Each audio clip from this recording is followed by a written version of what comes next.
Hello. Kaya ko to. So, welcome back po ulit sa aking channel. So, a gentle reminder po ito.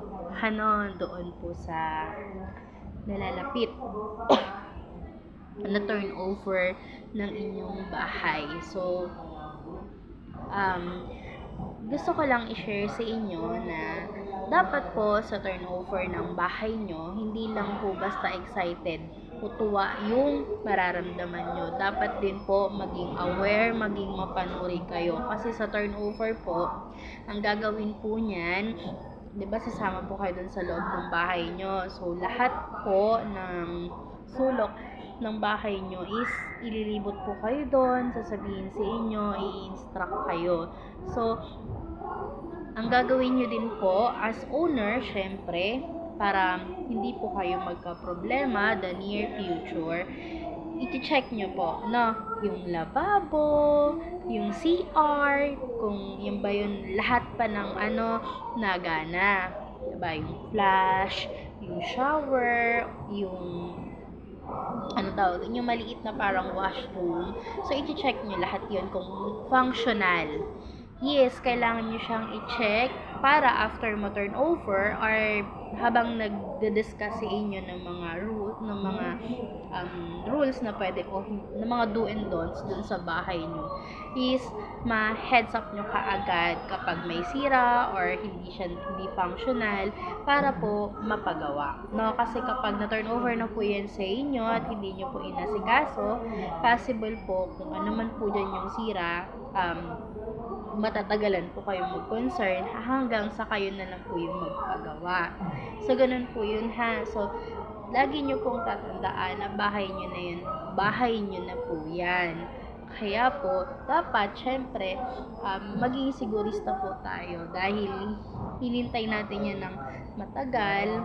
So, dapat, kapag nandyan na, maging aware tayo sa pwede. Kasi, tas yung dingding, diba? Kakatagin nyo din. Tapos yung bintana, kung okay ba, kung may sira ba, baka may tanggal na kaagad na. So, lahat po ng pwede nyong makita na sa tingin nyo is ipapa-repair na kaagad o may sira, at least doon pa lang po makapag-concern na kayo. So, bakit ko po kayo ina-aware? Meron po kasi ako na pa-turn over last time na nag-check po siya ng bowl. Binuhusan po nila ng tubig. Nanghingi sila ng tubig doon sa kapitbahay nila. Tapos, hindi po agad-agad lumulubog. So, hindi po yun na nila nasabi. Kasi, sobrang galak nila, sobrang excited nila na na-turn over sa kanila yung bahay. Hindi na nila napansin kung ano yung sira, kung ano yung mga dapat check. So, dapat po. Kaya, syempre, ina-aware ko na kayo.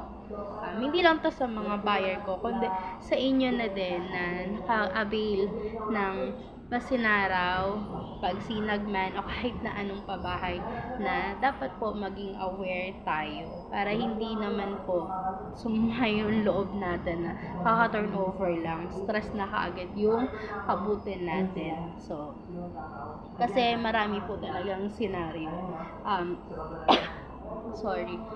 Kasi marami ako naririnig na, diba, may mga linya na po yan ng kuryente. Kailangan nyo din bantayan.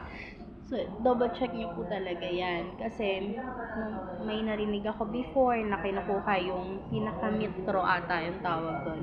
Metro ng tubig, metro ng kuryente. So, ayan. So, bantay, ingatan po natin.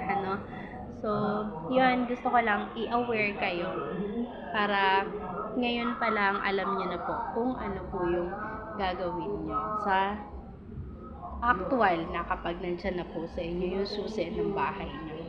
So, yun lamang po. Once again, congratulations and God bless. Sobrang pati po talaga ng lalamunan ko.